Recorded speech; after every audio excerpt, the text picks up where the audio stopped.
Un saludo a todos quienes nos escuchan por los canales de comunicación de nuestra asociación sindical ADIDA. Les damos la bienvenida a una nueva emisión de Sujeto Pedagógico en Resistencia, una nueva cultura en defensa de la educación pública. Programa radial del grupo Sujeto Pedagógico y Condiciones Materiales de la Práctica Escolar del CEI de ADIDA. Hoy estaremos conversando sobre la importancia de la educación pública. Yo soy Lina Marcela Castañeda, maestra en ejercicio, y les estaré acompañando en la emisión de hoy.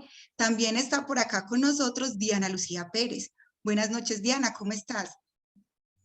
Hola Lina, recibe pues un saludo muy afectuoso, el mismo que se hace extensivo para todos los que nos siguen a través de la emisora de Adida y también últimamente a través del canal de YouTube, que como lo hemos dicho en otras emisiones es una posibilidad de interactuar.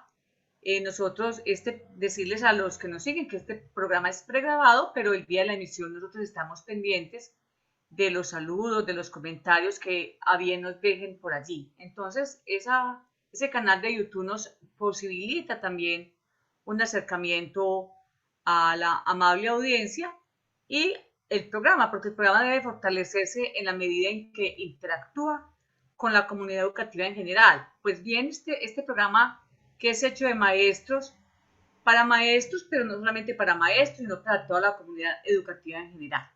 Entonces, un saludo muy especial, un agradecimiento también a Sebastián Ospina por el acompañamiento y hacer posible desde la parte técnica la realización de este programa de sujeto pedagógico en resistencia. Como bien lo enunció Lina, hoy vamos a estar tocando un tema que para nosotros es demasiado sensible y, bueno, y más, digamos, en este momento histórico, como quiera que sea, es un momento histórico. Estamos pues estrenando un nuevo gobierno, eso hay que dejarlo claro, es un nuevo gobierno. Habría que hacer la diferencia luego entre qué es gobierno, qué es un sistema de gobierno, qué es un régimen de gobierno, son conceptos que bien valdría la pena diferenciarlo, pero como quiera que sea, estamos pues estrenando una nueva, digamos, una nueva visión de gobernar y ojalá pues la educación pública se haya fortalecida en este periodo de tiempo, esperamos que así sea. Entonces vamos a hablar de la importancia de la educación pública. Hemos querido también, digamos, abrir un poco el micrófono de Sujeto Pedagógico en Resistencia, no solamente para los invitados que llegan a cabina o digamos, a cabina o a los micrófonos a través de las diferentes formas que tenemos de grabar, porque hoy no estamos grabando en la cabina, que nos gusta tanto, sino que lo hacemos desde la casa. Eso digamos, el desarrollo de la tecnología nos da esa posibilidad. Entonces queremos abrir un poco los micrófonos de sujeto pedagógico y escuchar otras voces. Entonces sean todos bienvenidos y esperamos pues como aportar elementos a la discusión y al debate de los diferentes temas que abordamos acá en este programa. Gracias, Diana, por tu saludo, y así es. Esperamos que los micrófonos de sujeto pedagógico lleguen a la escuela. Como les contábamos en programas anteriores, les hacíamos la invitación a que estos programas no se queden solo para ustedes, sino que también los lleven a sus comunidades educativas. Hoy, por ejemplo, tenemos a muchos invitados. Diana nos va a acompañar a lo largo de la conversación, pero tenemos muchos invitados relacionados con el tema de la educación pública. Vamos a tener maestros de universidad, maestros del 1278, estudiantes de universidad, estudiantes de secundaria, contándonos y dándonos sus aportes frente a qué piensan de la educación pública. Entonces, esa es la idea de sujeto pedagógico, que llegue a toda la comunidad educativa y también de ciudad. Entonces, queremos comenzar en la conversación de hoy con ese interrogante: ¿a qué llamamos educación pública y qué entendemos por educación pública? Entonces, quisiéramos escuchar, por ejemplo, a un maestro de universidad. Para él, ¿qué es la educación pública y qué entiende por educación pública? Entonces, vamos a escuchar a un maestro de universidad. Bueno, pues para mí la educación pública es un sistema basado en tres pilares fundamentales. El primero de ellos creería que es el modelo de democratización de la información y de los recursos cognitivos, tanto presentes como del pasado, que se proyectan al futuro para una sociedad, para el conocimiento de una sociedad, indistintamente del nivel socioeconómico o de los recursos que pueda tener dicha sociedad. En segunda instancia, es un sistema que debe permitir o que permite vincular distintas áreas desde el punto de vista humano y social para que justamente ese mismo conocimiento, esa misma información pueda ser proyectada de forma ética y responsable en esa misma sociedad posteriormente. Y un tercer pilar que es todo lo que tiene que ver pues con la financiación o la extracción de los recursos para poder sostener ese mismo sistema que provee directamente la sociedad, pero que debe ser administrada obviamente por una institución de orden público y que debe garantizar una eficiencia desde el orden administrativo para que dichos recursos sean eficientes y suficientes para crear pues toda la logística necesaria para que dicho modelo pueda llegar a ser eficiente en esa misma sociedad. Escuchamos a Hernán Darío Rivera, maestro de universidad del Politécnico Jaime Sasa Cadavid. Ahora vamos a escuchar a un maestro del 1278, Óscar Mauricio Buenaventura. Veamos para Óscar Mauricio qué es la educación pública. La educación pública es ese sistema con el cual el Estado hace cumplir el derecho a la educación que está en la Constitución. Ese sistema de educación nacional público está administrado por el mismo gobierno a través de uno de sus ministerios y que se paga con los impuestos de cada uno de los colombianos. Esa educación pública incluye que el ministerio debe estar pendiente de los planes de estudio, debe estar pendiente de los sistemas de evaluación, debe estar pendiente de los currículos, debe estar pendiente de cómo se hace una trazabilidad desde que los estudiantes empiezan en el sistema educativo hasta que salen y pueden seguir a una etapa posterior. Se supone que el Estado debe garantizar de que cualquier ciudadano transite por ese sistema público de manera gratuita, con todas las garantías, con infraestructura de calidad, con una inversión suficiente para que se cumplan los objetivos que se tratan desde ese ministerio. Juan Manuel Muñoz Castañeda, estudiante de secundaria, ¿qué entiende por educación pública? Para mí la educación pública es un medio por el que las personas que no cuenten con los suficientes recursos puedan acceder a una formación integral. Ahora escuchemos la voz de una madre de familia. ¿Qué piensan los papás? ¿Qué piensan los padres de los estudiantes de qué es la educación pública? Escuchemos a Nancy Estela Castañeda.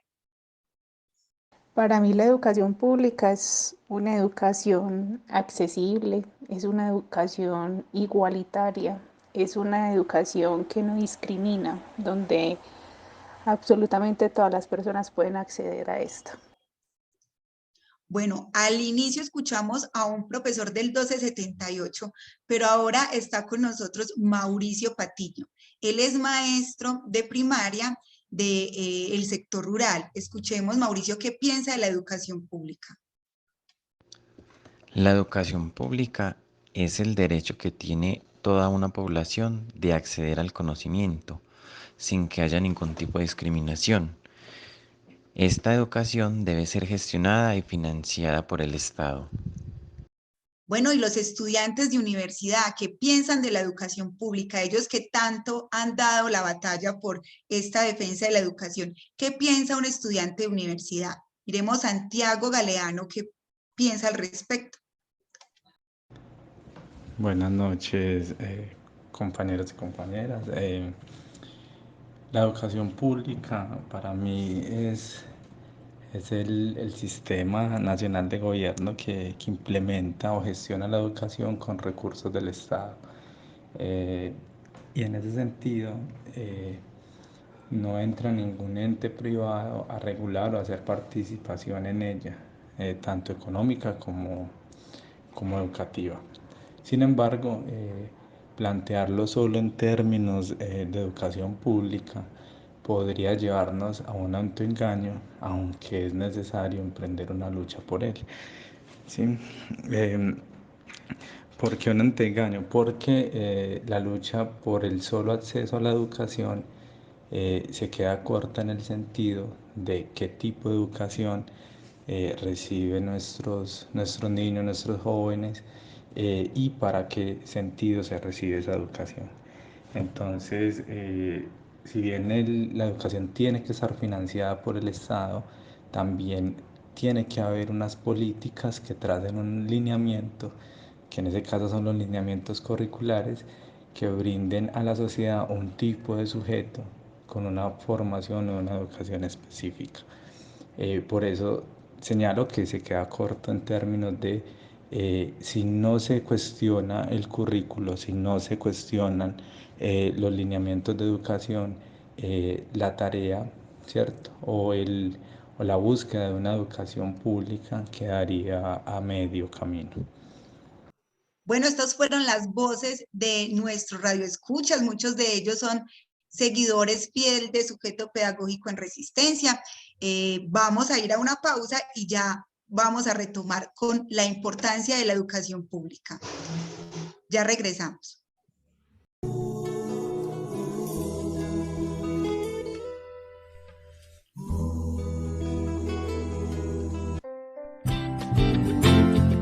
Si eres afiliado a Confenalco Antioquia, los ingresos familiares no superan los 4 salarios mínimos legales vigentes y tienes un beneficiario con incapacidad mínima de 30 días por enfermedad, convalecencia o accidente y está entre los 5 y 18 años, es tu oportunidad. Inscríbete en el programa Retos para Gigantes y conéctate con la escuela desde donde vivas tu incapacidad. Informes 828-3838, extensión 3023. Vigilado Supersubsidio. Quiero educación con calidad. Por eso los maestros deben tener salario digno. Una excelente atención en salud. Un estatuto docente que garantice la estabilidad laboral. Apoyemos a los maestros. FECODE reclama justicia. Quiero educación con calidad. Ya nos puedes escuchar y llevar en tu dispositivo móvil. Búscanos en Radio Box y en la aplicación Radios como Adida Radio.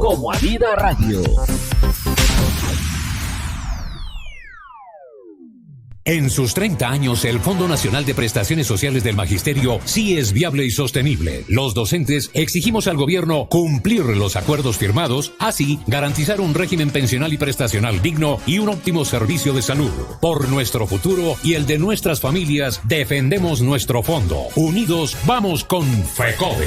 ¿Estás buscando en Medellín un espacio ideal para realizar asambleas, congresos, grados, seminarios, conferencias, charlas, reuniones, eventos culturales y capacitaciones? Adida te tiene la solución. El Teatro Luis Felipe Vélez Herrera es la mejor opción. Estamos ubicados en la calle 57, número 4270, esquina Argentina con Girardot. Teléfonos 229-1050, 229-1021 y 312-708-6241. Visítanos para tener el gusto de atenderte. Ya nos puedes escuchar y llevar en tu dispositivo móvil. Búscanos en Radio Box y en la aplicación Radios como Adida Radio.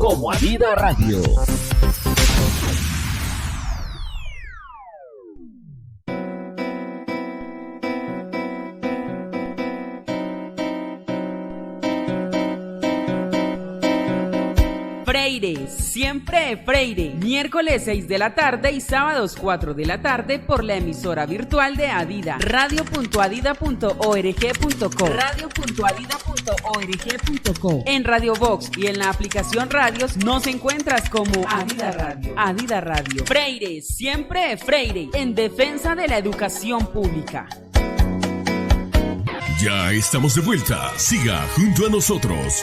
Es Adida Radio.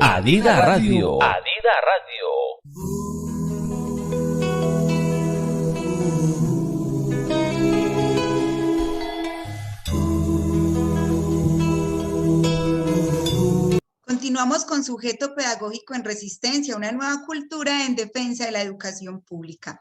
Recuerden que nos pueden escuchar todos los miércoles a las 8 p.m. con repetición los sábados 3 p.m. por la emisora virtual de Adida, www.radio.adida.org.co. Y ahora también nos pueden ver por el canal de YouTube de Adida. Bueno, entonces, antes de irnos a pausa, escuchamos varias percepciones sobre qué es la educación pública. Como grupo, nosotros reivindicamos la educación pública como un derecho y no como un servicio, sin intermediarios, gratuita, laica y de calidad. Diana, ¿qué tienes para decirnos, recogiendo todos estos aportes que nos dieron diferentes sectores de la educación? Para vos, ¿qué es la educación pública? Lina, sí, ese ejercicio de escuchar a diferentes, digamos, estamentos o diferentes partes integrantes de la comunidad educativa se vuelve sumamente importante. Como escuchar las elaboraciones que han venido haciendo de acuerdo como al lugar donde está, porque las elaboraciones teóricas también tienen unos desarrollos. La escuela justamente es la que permite que esos niveles teóricos vayan elevándose. Entonces, recoger eso es bastante importante, escuchar la voz de los estudiantes de secundaria, ya los universitarios, ya los que están en ejercicio, entonces se vuelve como muy rico toda esa polifonía de voces que tienen unas construcciones a la luz de lo que es para ellos la educación pública. Pero entonces pareciera como en términos generales que la educación pública es aquella que financiada, regulada y administrada por el Estado. Sin embargo, esto no es así del todo. ¿Y por qué decimos que no es del todo así? Pues el Estado, se trae, digamos, sus mañas, sus reglamentaciones, y en muchas ocasiones hemos visto, hemos padecido, porque de alguna manera se padece, se vive y se padece, cómo con dinero del Estado se atienden a estudiantes en colegios privados. Realmente no solamente es en colegios públicos, muchas veces en colegios privados con dinero del Estado se oferta educación como pública. Sin embargo, todo elemento tiene unos desarrollos, tiene una génesis, y digamos que en términos generales para la educación pública en Occidente, porque uno podría decir, sería un atrevimiento pensar que eso está también tan uniformado, por ejemplo, en África, en Asia, en otros países, pero lo que es para Occidente tiene como su génesis en 1792 con este autor, un filósofo, digamos, bastante importante para esa época, que es el francés Condorcet, Nicolas Condorcet. Nicolás, pues, con ese influjo de la Revolución Francesa y todo ese movimiento por la libertad, la igualdad y la fraternidad, desde allí se empezó como a concebir la educación pública. Condorcet fue como el encargado de hacer un informe y un proyecto de decreto para la Organización General de la Instrucción Pública. Y miremos algunos elementos que nos dejó Condorcet para la época, ¿cierto? Cuando él se dio la tarea de definir qué era la educación pública, le dio como estos ejes. Dijo, la educación pública debe tener la laicidad del currículo. Es decir, ahí había todo un interés de separar el currículo, la escuela, del todo el poder de las iglesias. Educar ciudadanos autónomos. Educar a todos y en todas las edades. La separación de la escuela, la iglesia y los poderes. La igualdad en el acceso en la educación de hombres y mujeres y el no sectarismo de las minorías. Es decir, estos elementos que planteó Condorcet en 1792, muchos de ellos aún no se concretan en la educación pública, aún algunos de esos faltan por concretarse. Entonces, digamos que a grosso modo vemos allí como el origen, la génesis de la educación pública, pues eso luego va a tener unos desarrollos en cada nación, porque en ese momento también está toda esa conformación de los estados-nación, pero esos elementos que nos plantea Condorcet van a ser de gran importancia y gran influjo para para luego conseguir la educación, porque si uno mira aquí en Colombia, el derecho a la educación para la mayoría, eso es muy nuevo. Es solamente mirar, por ejemplo, la historia de nuestros padres, para algunos, para otros de los abuelos, y mirar que no todo el mundo tenía derecho a la educación, o tenían que pagar para ello. Por ejemplo, mi madre, que hace parte de lo que ahorita eufemísticamente dicen la Colombia profunda, por no decir la Colombia de la desigualdad. Ella, que era campesina, mi abuela le tenía que pagar la educación. Ella solamente logró hacer hasta segundo, pero le tenía que pagar a la profesora. Eran los papás los que le pagaban a los profesores. Entonces, esa disputa por la educación pública como un derecho en Colombia no es tan, digamos, tiene unas historias también muy recientes.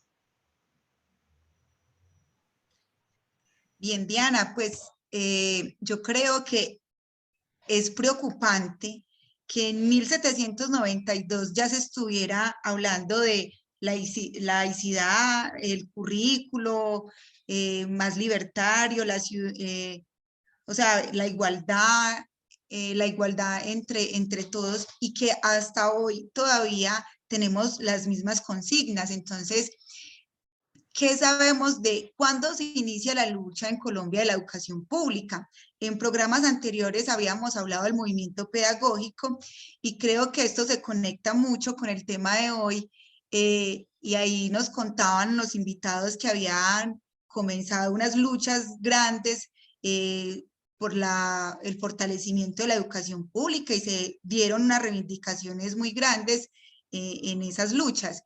Pero ¿cuándo se inicia en realidad esa lucha? ¿Si es desde el movimiento pedagógico o desde antes?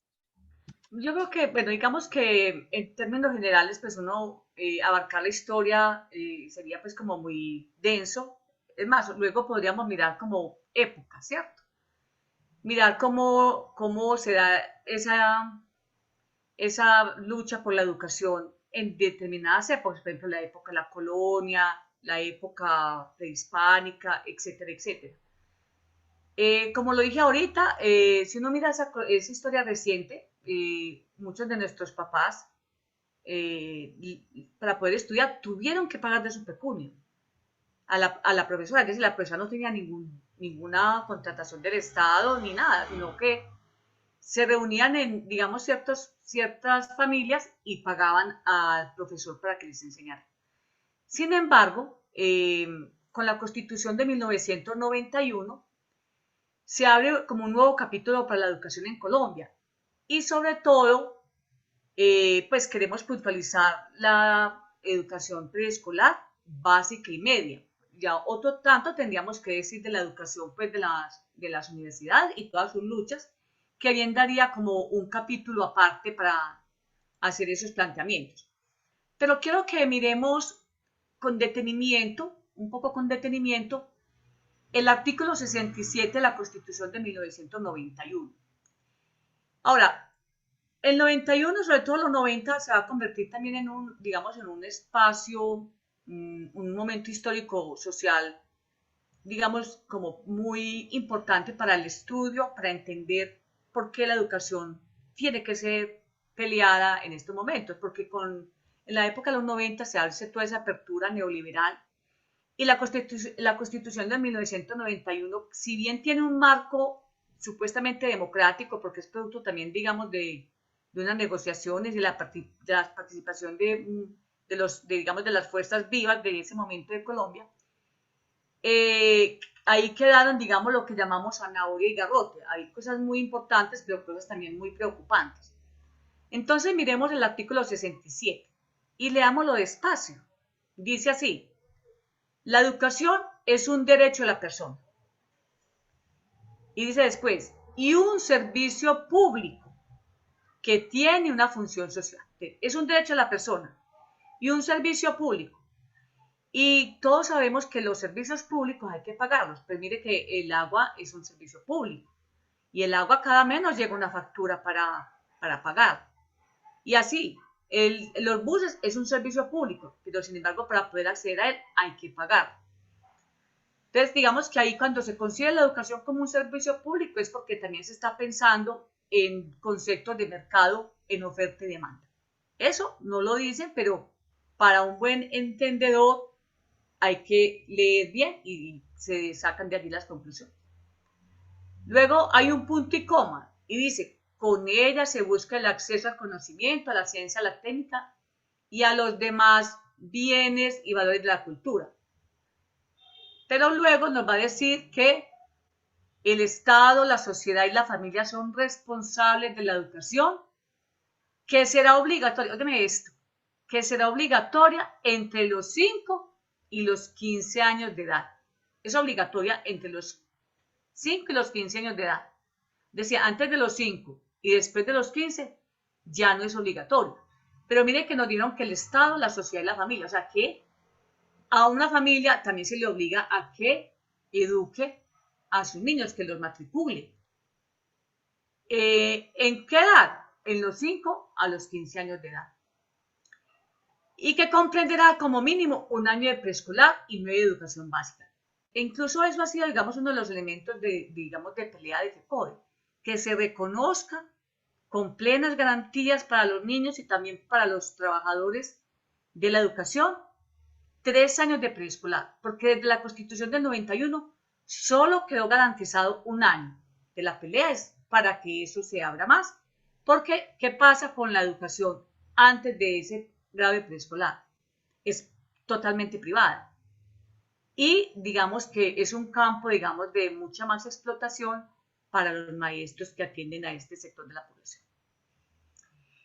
Y bueno, digamos que de ahí se da esa, digamos, esa disputa que ha sido constante, gracias porque por fortuna tenemos una agremiación fuerte y fortalecida, digamos, con contradicciones que no van a faltar, pero que hemos dado unas batallas, unas que hemos ganado, otras que hemos perdido, pero digamos que los 90, con la Constitución del 91, luego con la Ley General de Educación, y luego con un montón de desarrollos hemos dado la pelea por la educación pública, ¿cierto? Pero a pesar de eso nos han dado fuertes garrotazos.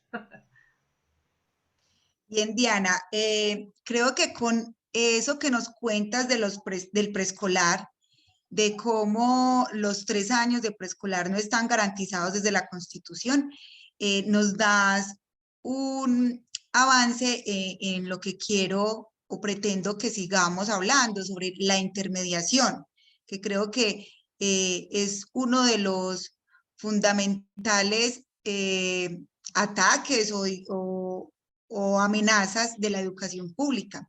Entonces vamos a ir a una pausa y cuando volvamos vamos a hablar de los intermediarios. Ya los invitamos a la pausa y ya regresamos con Sujeto Pedagógico en Resistencia.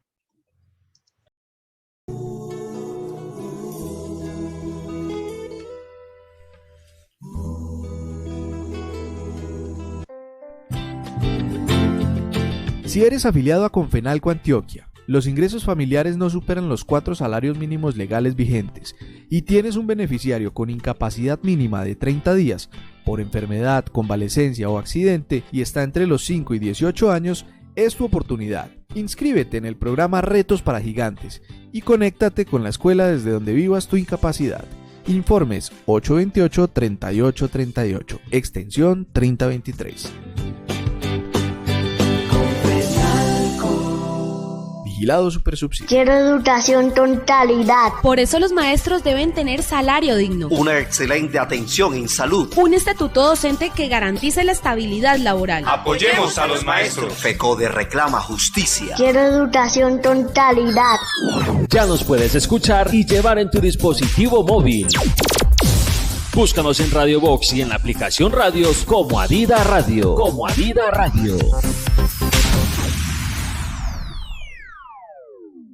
En sus 30 años, el Fondo Nacional de Prestaciones Sociales del Magisterio sí es viable y sostenible. Los docentes exigimos al gobierno cumplir los acuerdos firmados, así garantizar un régimen pensional y prestacional digno y un óptimo servicio de salud. Por nuestro futuro y el de nuestras familias, defendemos nuestro fondo. Unidos, vamos con FECODE.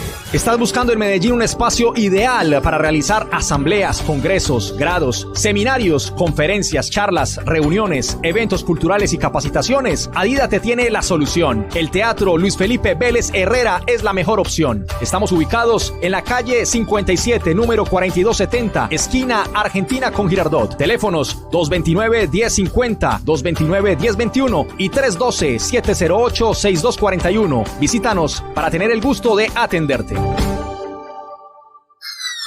Ya nos puedes escuchar y llevar en tu dispositivo móvil. Búscanos en Radio Box y en la aplicación Radios como Adida Radio. Como Adida Radio.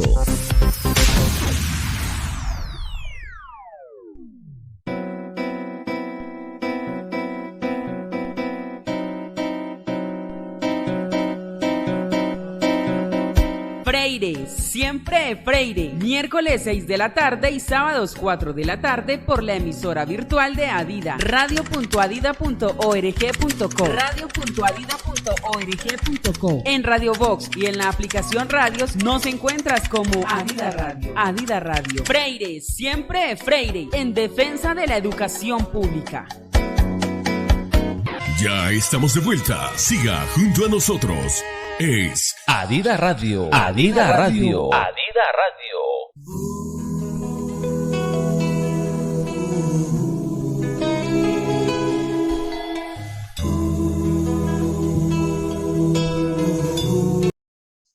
Continuamos con Sujeto Pedagógico en Resistencia, una nueva cultura en defensa de la educación pública. Los invitamos a que nos cuenten cómo les ha parecido lo que llevamos de programa y también qué opinan sobre la educación pública en el chat de YouTube. Ahí lo pueden decir y también por nuestros canales de comunicación como son el móvil 313-612-7282 y el correo electrónico sujetopedagógico.enresistencia@gmail.com.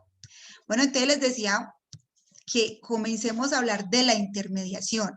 Cuando hablamos de intermediación en la educación, ¿a qué nos referimos? O sea, ¿quiénes son esos intermediarios que también por ahí se escucha que son unos entes privatizadores de la educación? Entonces, vamos a escuchar a nuestros invitados qué opinan y qué entienden ellos por la intermediación en la educación. Escuchemos a Hernán Darío Rivera. Bueno, pues la educación pública no solamente es importante, sino indispensable para una sociedad, dado que, como lo decía anteriormente, permite la democratización de la información y del conocimiento. Es decir, que muchas más personas tendrán acceso a esa información, indistintamente de su condición social, de su condición socioeconómica o política. En ese sentido, le permite a esas personas conocer tanto el pasado como el presente para proyectarlo a un futuro. Desde el punto de vista del pasado, pues conocerán los acontecimientos de la historia para no repetirlos en el caso de ser negativos, y desde el presente, de forma conjunta con esa historia, poder proyectarlos a un futuro de forma más responsable y ética para el conocimiento de la sociedad. Adicionalmente, se convierte en un factor de seguridad, dado que le permite a las sociedades tener mayores conocimientos, mayores elementos de juicio para actuar de forma ética e incluso tratar de oponerse de forma férrea ante despropósitos que en algunas ocasiones algunos actores de la sociedad quieren implantar en esas mismas comunidades o poblaciones. Entonces, la educación pública básicamente es un elemento que le permite a las sociedades avanzar, evolucionar, reconocerse a sí mismos desde su pasado para proyectarse al futuro. Escuchábamos a un maestro de universidad.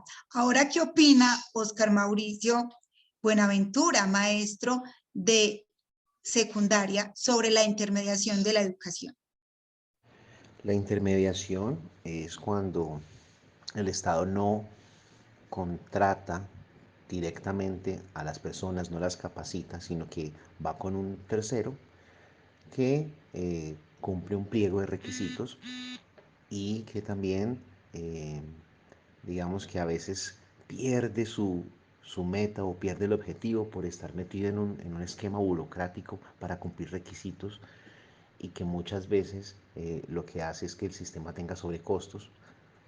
A la larga, lo único que hace el Estado es garantizarte que la gente pase por ahí sin saber o sin tener certeza de que en verdad el conocimiento atravesó a esos estudiantes, que en verdad se quedó y que pudo trascender. Y los estudiantes de secundario, ¿qué opinan de la intermediación de la educación? Escuchemos a Juan Manuel Muñoz. No sé cómo funciona la intermediación en la educación. Y la voz de los padres de familia, en la voz de Nancy Castañeda. Para ellos, ¿qué es la intermediación de la educación? Pues realmente no sé cómo funciona la intermediación en la educación. De hecho, pues uno creería o yo pensaría que en la educación pública no debería, o en la educación en general no deberían haber intermediarios. Y desde la ruralidad, con Mauricio Patiño, maestro de primaria, ¿qué opina sobre la intermediación en la educación? En cuanto a la intermediación educativa, yo diría que es cuando el Estado no es capaz de llegar a ciertos territorios, recurre a otras entidades que sí lo puedan hacer. En mi caso, por ejemplo, yo trabajé con una corporación que era privada, pero funcionaba con recursos públicos y el Estado pues giraba los dineros para que atendieran la población de las comunidades rurales dispersas, ya que el departamento no alcanzaba a llegar a esos territorios. Y los estudiantes de universidad, en la voz de Santiago Galeano, para ellos, ¿cómo ven la intermediación de la educación? La intermediación en la educación es la manera o la forma en la que el capital financiero entra a operar, ¿cierto? O a regular o a invertir en proyectos educativos.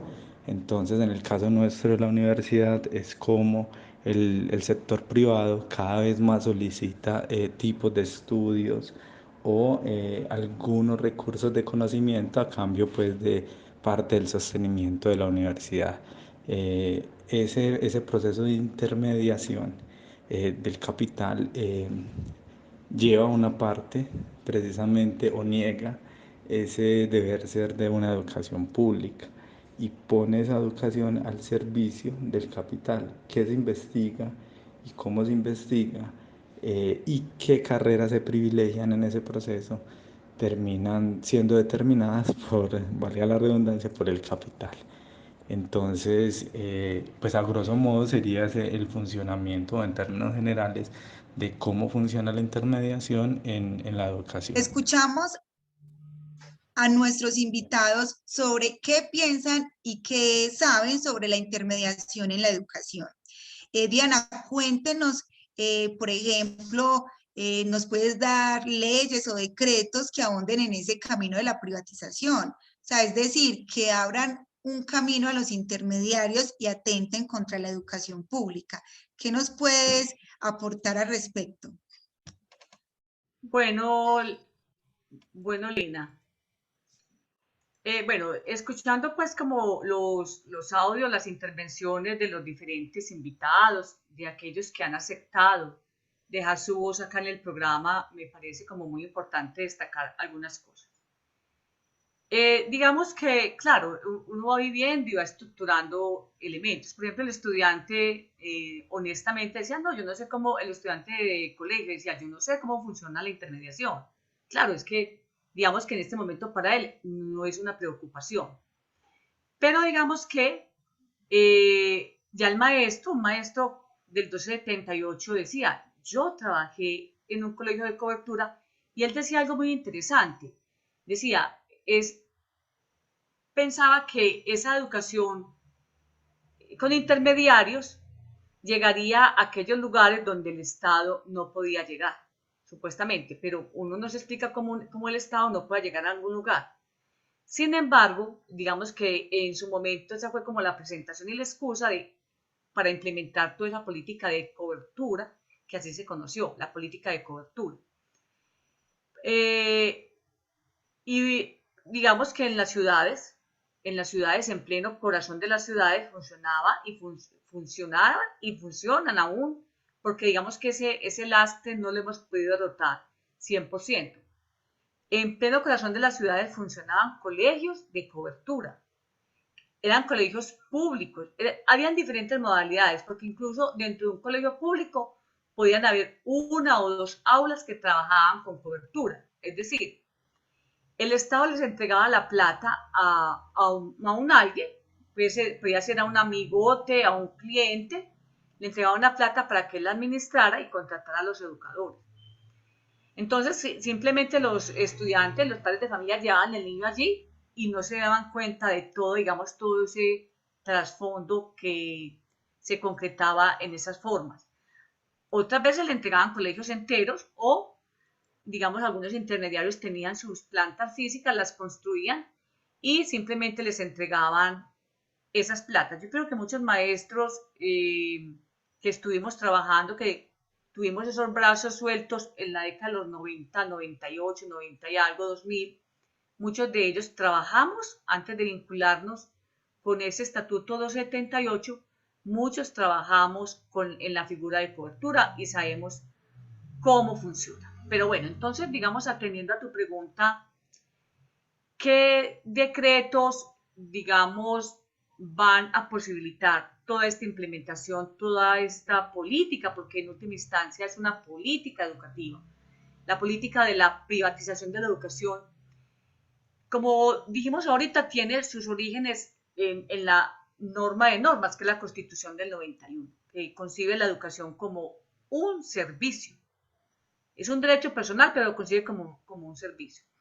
Y luego entonces van a haber, digamos, decretos reglamentarios. En la ley general también quedan unas puertas abiertas para la privatización de la educación.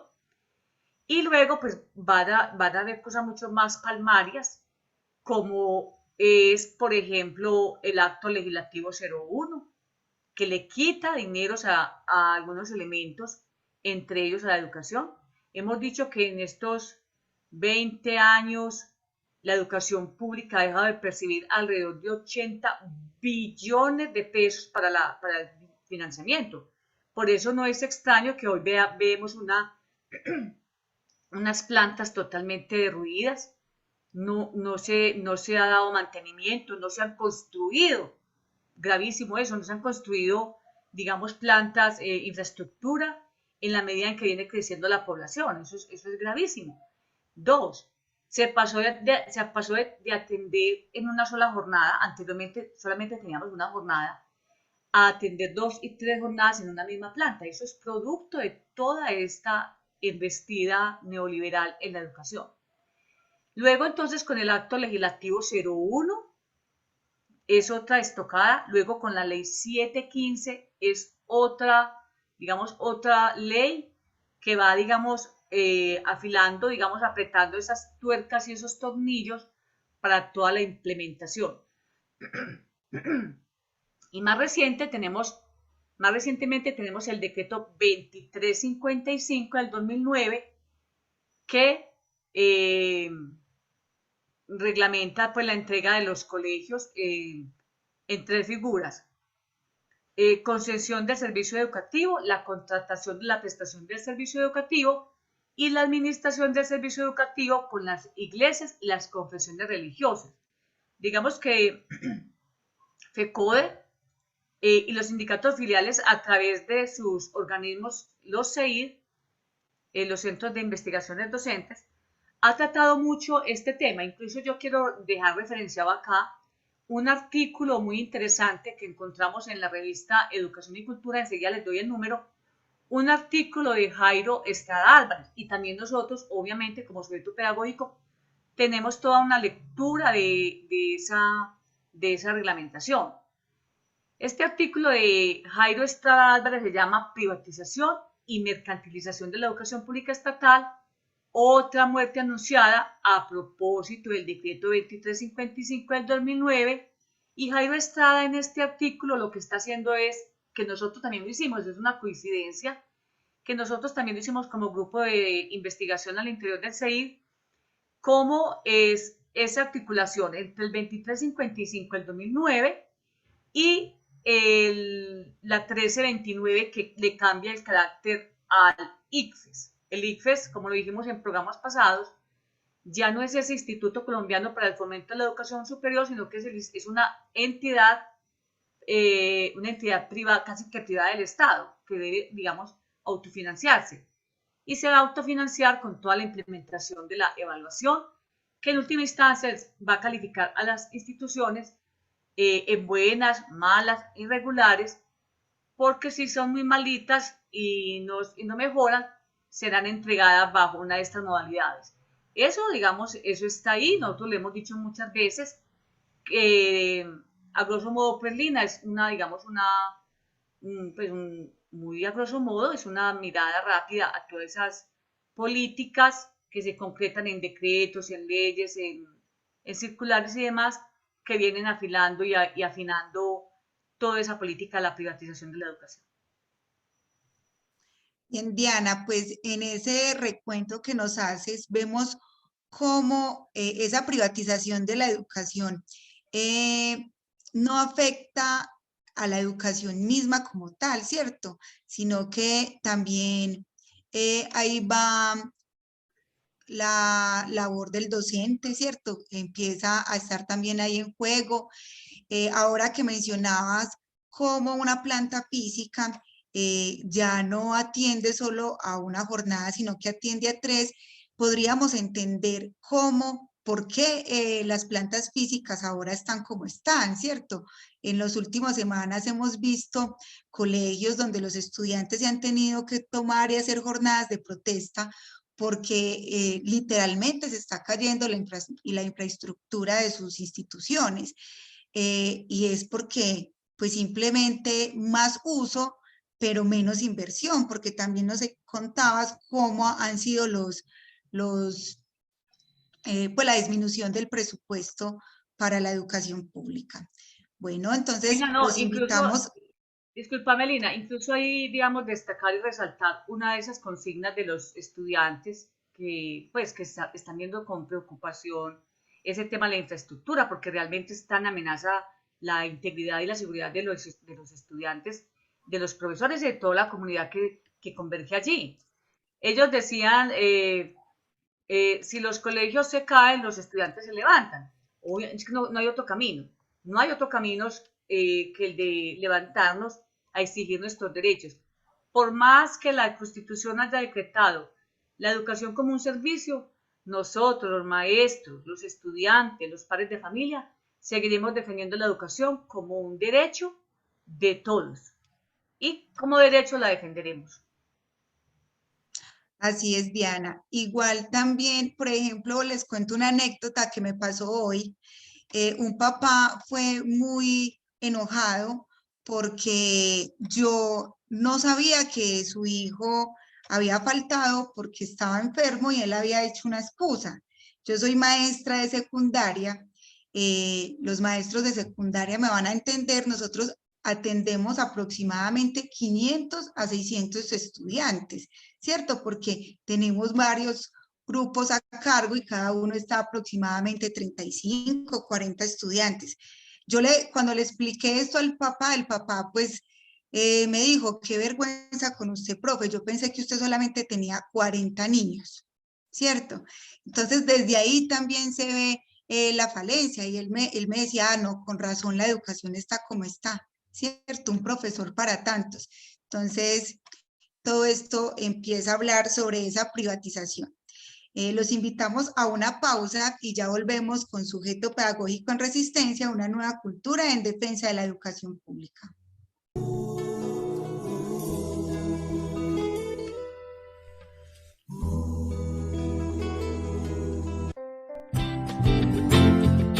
Si eres afiliado a Confenalco Antioquia, los ingresos familiares no superan los 4 salarios mínimos legales vigentes y tienes un beneficiario con incapacidad mínima de 30 días por enfermedad, convalecencia o accidente y está entre los 5 y 18 años, es tu oportunidad. Inscríbete en el programa Retos para Gigantes y conéctate con la escuela desde donde vivas tu incapacidad.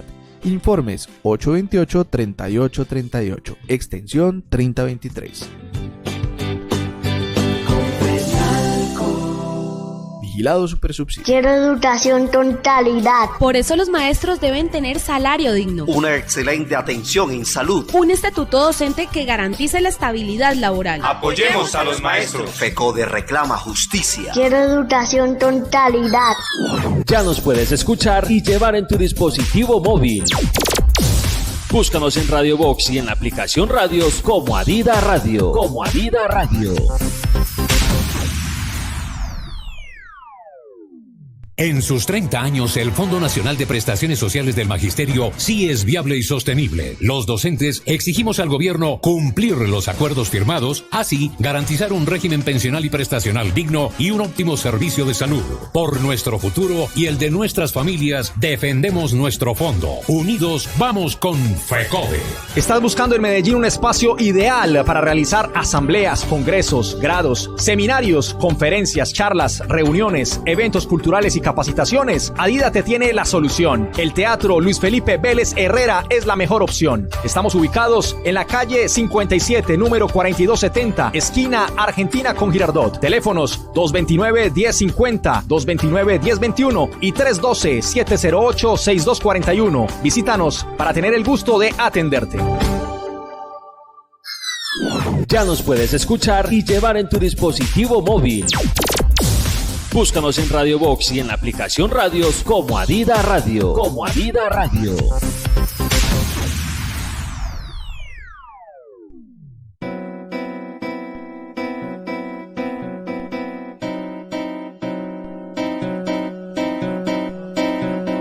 Freire, siempre Freire. Miércoles 6 de la tarde y sábados 4 de la tarde por la emisora virtual de Adida. Radio.adida.org.co. Radio.adida.org.co. En Radio Box y en la aplicación Radios nos encuentras como Adida Radio. Adida Radio. Freire, siempre Freire. En defensa de la educación pública.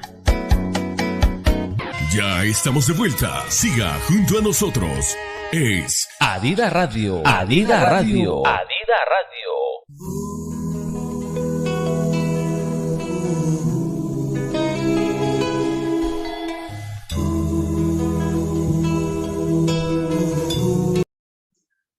Regresamos a Sujeto Pedagógico en Resistencia. Invitamos de nuevo a todos quienes nos escuchan que nos dejen sus comentarios y que también estudien con nosotros. Los invitamos a ser parte de nuestro grupo de estudio. Quienes estén interesados pueden escribirnos a nuestro correo sujetopedagógicoenresistencia@gmail.com o comunicarse al móvil 313-612-7282.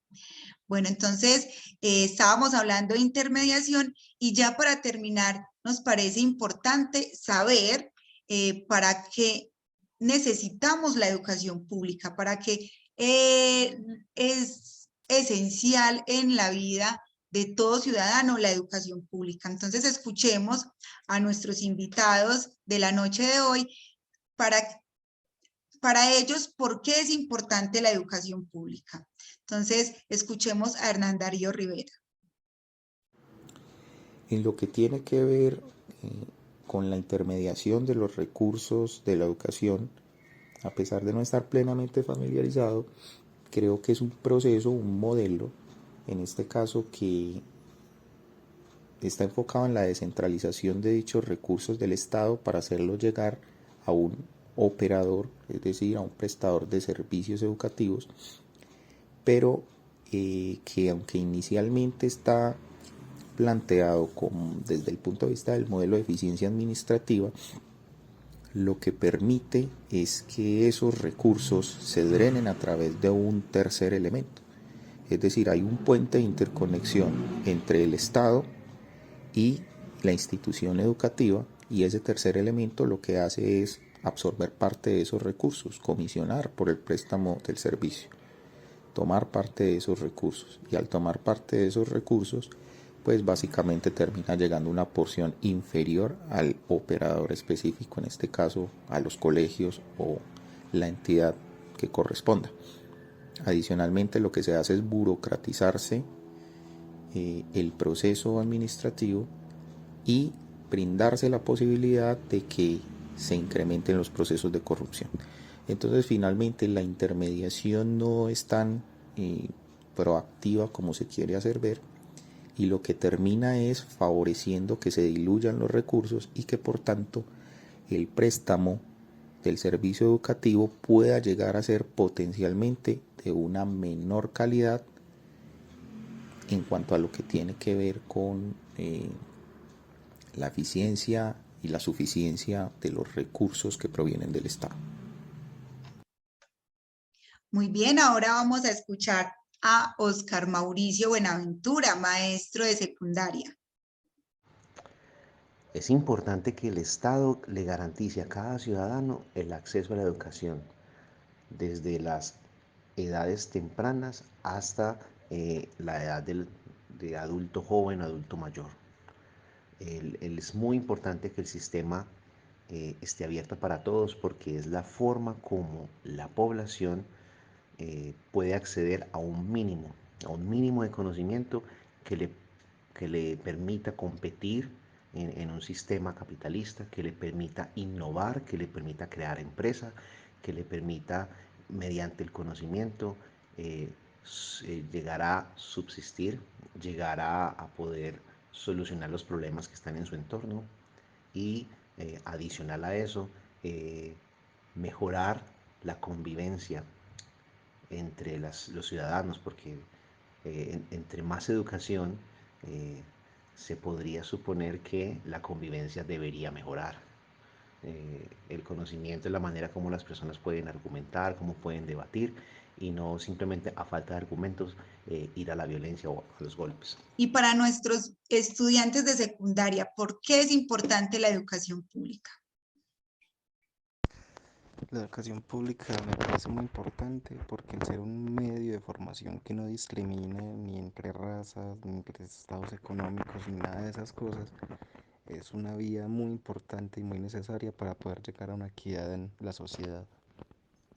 Escuchábamos a Juan Manuel Muñoz y ahora a nuestra mamá, Nancy Castañeda. ¿Para qué es importante la educación pública? Para mí sí es muy importante que haya educación pública, ya que infortunadamente en el país en que vivimos la educación se ha vuelto un negocio, donde solamente pueden acceder a esta si tienen recursos económicos suficientes para poder obtener la educación, cuando la educación es un derecho fundamental del ser humano. Entonces, por eso realmente me parece que es muy importante que haya educación pública. Y para Mauricio Patiño, la voz desde la ruralidad, ¿para qué es importante la educación pública? La educación pública es supremamente importante, en especial para las comunidades olvidadas, porque es la única forma que ellos tienen de acceder al conocimiento y lograr cumplir con sus proyectos de vida. De otra forma sería muy difícil que lo puedan hacer, ya que no tendrían los recursos necesarios para pagar una educación privada. La educación pública para nosotros es sumamente importante, en tanto brinda la garantía de que parte o una gran mayoría de la población puede acceder a ella y se vea beneficiada por ella. Sin embargo, nos parece que es insuficiente, en tanto no solo puede emprenderse una lucha por el acceso a la educación, sino por el tipo de educación que recibimos. Entonces tiene que ser una lucha por una educación científica y laica, ¿cierto? Que nos brinde las garantías de tener el conocimiento, pues un conocimiento universal en nuestras cabezas. muchas veces ese conocimiento universal, o no, en la mayoría de los casos, se ve limitado precisamente por la forma en que se accede a la educación y el privilegio que tienen unas u otras carreras o diferentes proyectos en función del capital y no de ese ser universal o ese, digámoslo, conocimiento universal del hombre. Siendo insuficiente, eh, nos parece preocupante que al momento de emprender una lucha solo por la educación pública, la gente pierda el norte político de hacia dónde tendremos o hacia dónde tenemos que tirar la batuta para que esto se consolide en un proyecto, ¿cierto? En un proyecto de una sociedad diferente, una sociedad que inclusive en ese conocimiento universal reconozca la naturaleza como un elemento fundamental que ligado al hombre pues no se puede desarticular nunca y que este sistema niega en cada momento de su reproducción como capital. Bueno, agradecemos a todos los aportes que nos dieron estos invitados tan especiales de la noche de hoy y yo creo que nos dan una mirada muy asertiva de por qué es importante la educación pública en todas las comunidades. Diana, cuéntanos a qué invitamos en la noche de hoy a los maestros y también a los estudiantes y a toda la comunidad en general. ¿Cuál debe ser la consigna en la defensa de esa educación pública? Mira, yo escuchando pues como a los compañeros que intervinieron y además pues muy agradecidos por haber aceptado la invitación, también la posibilidad de seguir difundiendo este programa.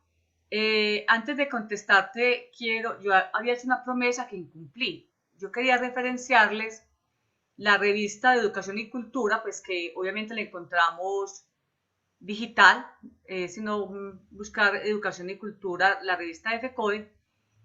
Esta revista me parece muy interesante para el tema que estamos abordando, que es la privatización de la educación sin intermediarios, ¿cierto? La educación pública, esa defensa de la educación pública.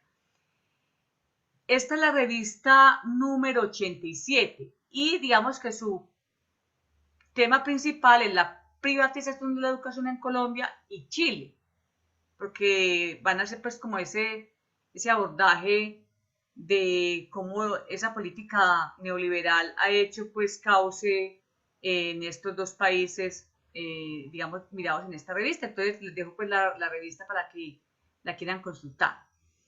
Bueno, entonces mirando los audios, allí digamos que hay un sentir por la defensa de la educación pública, en tanto es la posibilidad, es también la garantía de ese derecho que todos tenemos a la educación, porque la educación realmente es un arma muy importante para, digamos, para recoger el legado de la humanidad. No solamente pensar la educación como para las necesidades del mercado, sino también como esa posibilidad que tenemos los seres sociales e históricamente fundados de ir transmitiendo todo ese bagaje cultural que hemos construido históricamente, porque sin la educación pues es mucho más complejo que rescatemos ese bagaje cultural. Entonces, escuchándolos al padre, a la madre de familia, al estudiante, a los docentes, está como ese querer defender esa educación. Ahora, esa educación pública hay que ponerle también unos adjetivos, y no solamente adjetivos, sino que también hay que tener unos verbos, unas acciones. Digamos, esa consigna de Condorcet, cuando él se daba la tarea de caracterizar cómo debía ser esa educación pública, hoy es un tema que no lo hemos logrado todavía, es decir, es educación laica. La educación debe ser laica.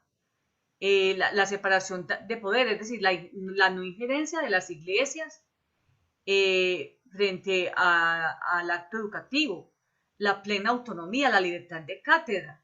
Nosotros hemos dicho que la defensa de la educación pública gratuita, sin intermediarios, financiada por el Estado y administrada por el Estado, y no solamente desde preescolar, sino desde antes de ese grado de transición, es decir, que también los docentes que atienden jardín, prejardín, todos ellos estén, digamos, también en esta posibilidad, en esta garantía de derecho de la educación, hasta la universidad, hasta los estudios superiores.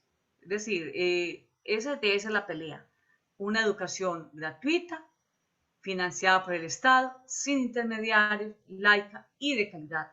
Cuando hablamos de calidad, no estamos parados en la calidad del Estado, que la calidad del Estado es mayor cobertura, mayor eficacia y eficiencia y eficacia con menos dinero.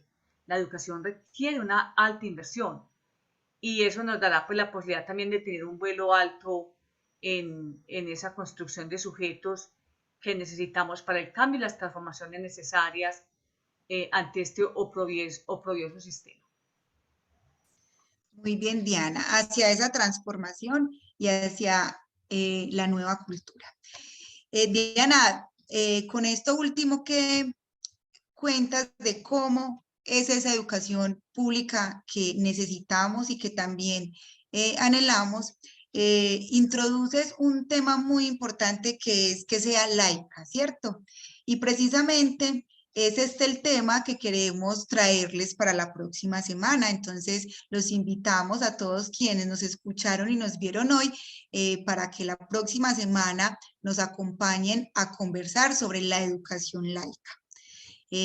Vamos finalizando la conversación de la noche de hoy y queremos terminar con una bella canción. Se llama El Jardín de las Ideas y es de Adrián. Él se denomina un cultor del canto. Es nacido en un barrio popular de Medellín y defensor de los derechos humanos y educador popular. Su propuesta, una canción necesaria, recoge su experiencia de vida para hilarla a la realidad de un país cuya historia lo llama a corresponder a la reivindicación de la palabra y del acto creador. Los dejamos con El Jardín de las Ideas y muchas gracias a todos los invitados que tuvimos hoy, a Hernán Darío Rivera, a Oscar Mauricio Buenaventura, Juan Manuel Muñoz, Nancy Estela Castañeda, Mauricio Patiño, Santiago Galeano y claro que a Diana Lucía Pérez, nuestra directora, y a todo el equipo de comunicaciones de Adida en cabeza de Sebastián Ospina. Los esperamos el próximo programa y los dejamos con El Jardín de las Ideas. Hasta pronto. Les habló Lina Marcela Castañeda.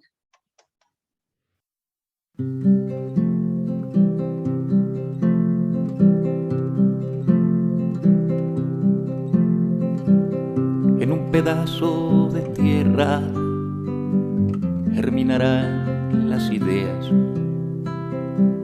a pesar de la maleza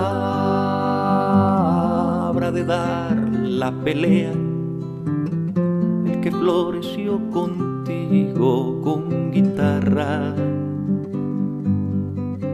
y con escuela, de un pedacito de tierra, en este caso el jardín, como en muchas otras tierras, arrancaron un jazmín, lo arrancaron con violencia, y a pesar de la inconsciencia, no ha sido el fin. Si mal cerraron tus ojos y apagaron tu vivir, no pisotearon tus sueños, pedacito de jardín. Si te cerraron la boca y manos de construir,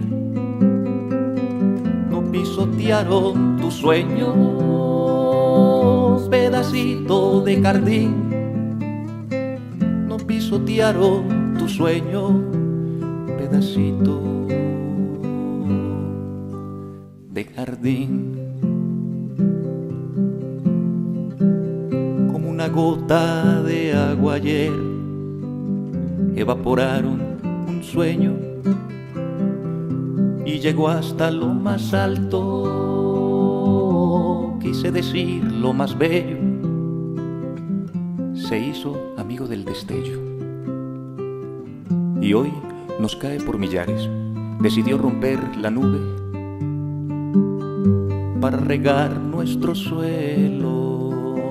Si mal cerraron tus ojos y apagaron tu vivir, no pisotearon tus sueños, pedacito de jardín.